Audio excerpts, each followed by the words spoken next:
Hello student, welcome on online class for student. Today we discuss about subject math and maths का chapter होगा 1। तो chapter 1 से related पहले 2 video हम upload कर चुके हैं। जो आपने अगर क्लासेस वो नहीं देखी तो पहले उनको देख लें, उनसे आपको समझ में आ जाएगा, क्योंकि उससे रिलेटेड ही पार्ट ये 3 होगा। रेशनल नंबर से रिलेटेड है चैप्टर 1, तो उसका ये पार्ट 3 है। तो आज हम इसमें जो क्वेश्चंस रह गए थे उनको कंप्लीट करेंगे और इसके साथ ही हमारी एक्सरसाइज 1 कंप्लीट हो जाएगी। फिर एक्सरसाइज 2 स्टार्ट करेंगे कल से। तो इसे समझ लेते हैं कौन सा क्वेश्चन किस तरह से करना है। और अगर आपको कोई समझ में नहीं आती है कोई चीज़, तो आप क्वेश्चन कर सकते हैं, आप पूछ सकते हैं हमें कॉन्टेक्ट करके। तो क्वेश्चन 12 है, right equivalent rational numbers for 5/8 with the following denominator. तो आपको जो कि रेशनल नंबर दिया गया है, आपको इसके इक्विवेलेंट लिखना है, इक्वल यानी डिनोमिनेटर सेम लिखना है। तो आपको इसके डिनोमिनेटर जो 8 दिया है, चलिए मैं समझा देती हूँ एक आपको। 8 जैसे क्वेश्चन है कि 5/8 जो डिनोमिनेटर है, इसका डिनोमिनेटर नीचे वाले को कहते हैं। तो जो डिनोमिनेटर है इसमें आपको इक्विवेलेंट लिखना है किसके, 16। तो आपको इसमें कितना मल्टीप्लाई करें कि 16 हो जाए। अभी तो आप इतने तो समझ है आपको कि कैसे इसको करना होगा। आपको देख के ही पता चल जाएगा कि 2 बार आपको इसको टेबल पढ़ना है, लेकिन आपको इसे अगर कहीं बड़ा नंबर देती है तो तब आप कैसे करेंगे। टेबल तो इतना बड़ा नहीं पता होगा। तब आपको, जैसे मैंने पूछा 8 का इक्विवेलेंट यहाँ पे 16 लिखा है, तो 5 का इक्विवेलेंट कितना होगा।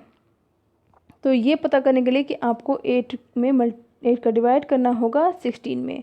तो कितनी बार है, 2 बार है ना, 2 टाइम्स क्या। तो आपको 5 में 2 का ही मल्टीप्लाई करना होगा, यानी 5 2 से 10। तो इस तरह से आप इस क्वेश्चन को सॉल्व करेंगे कि जो भी आपका डिनोमिनेटर है यहाँ पे दिया है उसका डिवाइड कर दें सामने वाले में। तो आपको पता चल जाएगा जो भी आंसर आपका आएगा, 2 आया जैसे, तो आपको जितना पता चल गया उसका ही आपने मल्टीप्लाई कर दिया। ऊपर 2 का 5 में मैंने मल्टीप्लाई किया और 10 आ गया, तो ये इक्विवेलेंट फ्रैक्शन हो जाएगी। ओके, अब जैसे यहाँ पे दिया है -8, तो 5/8 है आपके पास, और आपको लाना कितना है, -8 है ना। तो इसमें कुछ तो किसी का टेबल तो नहीं पड़ा गया, लेकिन -1 का इसमें मल्टीप्लाई किया गया है, तभी तो ये माइनस का हुआ है। तो आप भी दोनों में मल्टीप्लाई करेंगे -1 का, तो ये -8 और ऊपर -5 हो जाएगा। ओके, इस तरह से आपको इसे सॉल्व करना है। आगे 64 है, 128 है, तो डिवाइड करके आप 8 का देख लें कितनी बार मल्टीप्लाई हुआ, डिवाइड जाता है आपका। क्वोटिएंट जितना आएगा उसका आप 5 में मल्टीप्लाई कर देंगे। Next question is, right equivalent rational number for 3/-7 with the following numerators. तो आपको इसमें न्यूमरेटर को चेंज करना है सेम उसी वे में। जैसे फ्रैक्शन है आपकी 3/6, और आपको न्यूमरेटर में कितना लाना है, 3 1 2 है ना। तो अब आप 3 का इसमें डिवाइड करें, जैसे सेम आपने 12 क्वेश्चन किया है उसी तरह से आपको इसको करना है सॉल्व। 3 1 2 में 3 1 3 एंड 0 हो जाएगा, क्योंकि 2 को भी हमें नीचे ही लाना पड़ेगा। 3 4 12। तो फिर कितनी बार गया, 104 टाइम्स है ना। तो आप 104 यहाँ पे लिखें, 104 यहाँ पर, और 104 का 6 का मल्टीप्लाई कर देंगे 104 में, और आपको उसके इक्विवेलेंट फ्रैक्शन पता चल जाएगी। इक्विवेलेंट का मीन्स होता है कि हमने सेम क्वांटिटी में, सेम अमाउंट में दोनों को ही आगे बढ़ाया है। न्यूमरेटर को भी और डिनोमिनेटर को भी, दोनों में एक ही नंबर से मल्टीप्लाई किया गया है या डिवाइड किया गया है।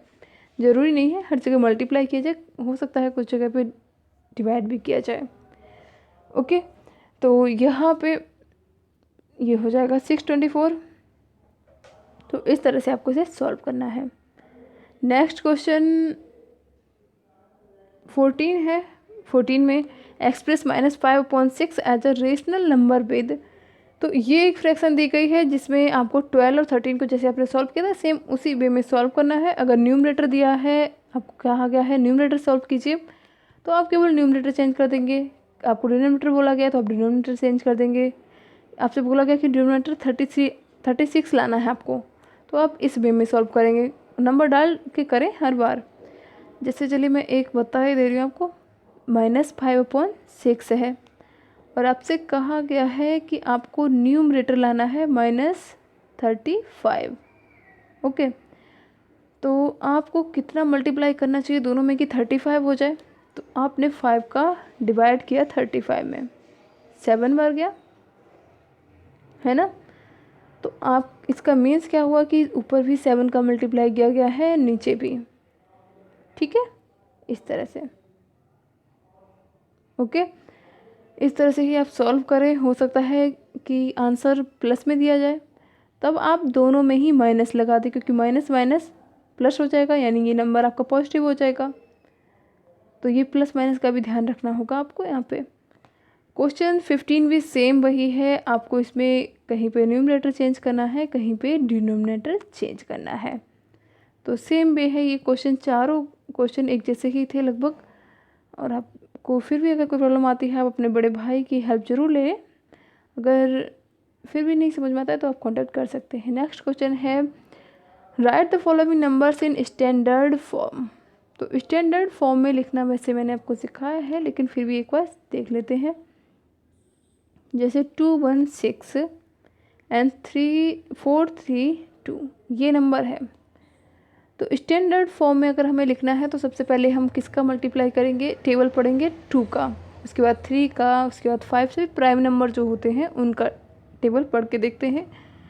जितनी बार न्यूमरेटर डिवाइड होगा उस नंबर से, उतनी ही बार डिनोमिनेटर, उसी नंबर से आपको डिनोमिनेटर भी डिवाइड करना है। नंबर सेम होना चाहिए, चेंजेस हो जाएंगे। देखिए कैसे, 216 में अगर हम 2 का डिवाइड करते हैं तो 2 से तो वैसे भी कट ही जाएगा, क्योंकि इसके पीछे 0 2 4 6 8 आता है, वो प्राइम इवन नंबर होता है और वो 2 से तो डिवाइड हो ही जाता है।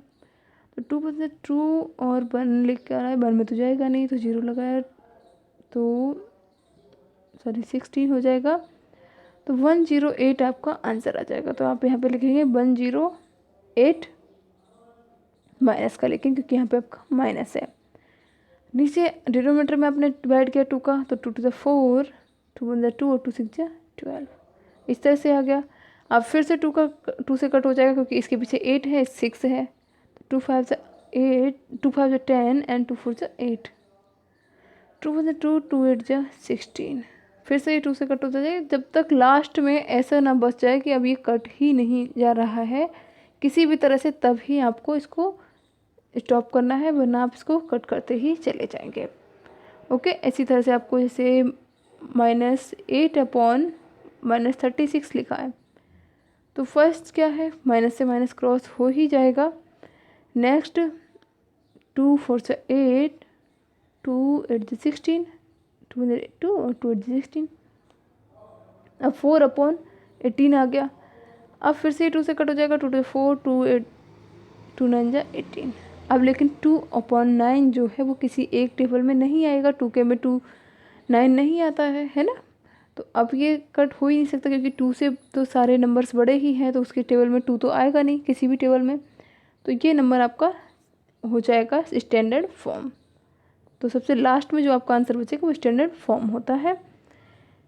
Next question is check whether each pair has equal rational number. तो इसमें आपको बताना है कौन सा नंबर इक्वल रेशनल फॉर्म में बढ़ रहा है, या फिर इंक्रीज हो रहा है या डिस्क्रीज हो रहा है। दोनों ही हो सकते हैं, कोई ऐसा नहीं है कि बढ़ ही रहा हो सकता है घट भी जाए।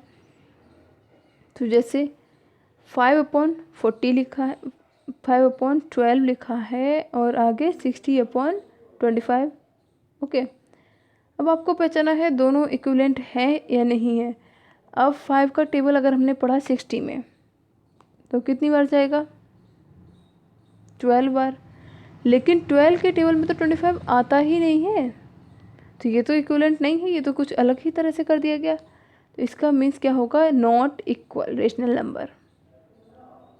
ओके, इसके बाद और भी इसी तरह से आपको नंबर सॉल्व करने हैं। कि आपको ये देखना है कि अगर जैसे आपके पास नंबर है 3/5, आगे मैंने लिख दिया कि 9 और 15, तो आपको आसानी से पता चल जाएगा कि 3 3 9 और 5 3 15। तो यानी दोनों में 3 का मल्टीप्लाई हुआ है, इक्वल रूप में आगे बढ़ रहे हैं, तो ये इक्वल होंगे, इक्वल पेयर है। तो इसी तरह से आपको इसे सॉल्व करना है। Next question is find x given that.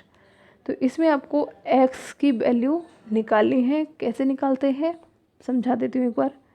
जैसे -7/5 इक्वल्स टू 28/x, ये क्वेश्चन है। अब आपको एक सिंपल वे बताते हो किस तरह से आप सॉल्व करेंगे। क्रॉस मल्टीप्लाई इसमें करते हैं तो -7 में मल्टीप्लाई हो जाएगा एक्स का, और 28 में मल्टीप्लाई किसका होगा, 5 का।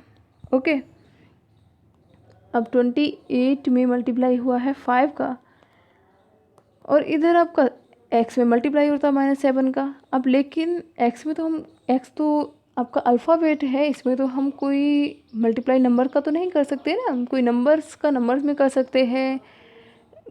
ओके, तो आपको इसे -7 को लेकर जाना है अदर साइड। तो जब आप इक्वल टू के इधर साइड जाएंगे तो ये आपका चेंज हो जाएगा, क्योंकि यहाँ पे हो रहा है मल्टीप्लाई, तो इधर हो जाएगा डिवाइड। तो -7 लिखें, ठीक है। तो अभी आपने लिख दिया 28 × 5 अपॉन -7। तो अब आप इसको सॉल्व कर सकते हैं। पहले तो -1 और -1 दोनों का अगर मल्टीप्लाई करते हैं तो माइनस का 1 ऊपर पहुंच जाएगा और ये प्लस का 7 हो जाएगा। तो आपका जो भी आंसर आएगा आप आके ध्यान रखेंगे वो माइनस में हो जाएगा। तो आगे देखें, 7 4 जा 28। ओके, और माइनस से माइनस नीचे तो हो जाएगा, पॉजिटिव हो जाएगा, लेकिन ऊपर चेंज हो जाएगा। 5 4 जा 20 और -1 में मल्टीप्लाई किया तो -20 हो जाएगा। लेकिन नीचे अगर -1 बचा है तो -1 कितना हो जाएगा, 1। तो उसको हम लिखें चाहे ना लिखें। तो इस तरह से आंसर इसका x की कितनी वैल्यू आई, 20, वो भी माइनस की। ठीक है, इस तरह से इसे सॉल्व करना है। अगर कोई डाउट होगा फिर उसको हम लास्ट में क्लियर करेंगे, क्योंकि 2 दिन आपको सिर्फ वर्कशीट ही दूंगी मैं। फिर इसी एक्सरसाइज से संबंधित जो भी आपकी ये पूरी क्लासेस हुई हैं उनसे रिलेटेड ही आपको एक्सरसाइज से रिलेटेड सभी क्वेश्चंस मिलेंगे, वर्कशीट मिलेगी जिसे आपको सॉल्व करना होगा।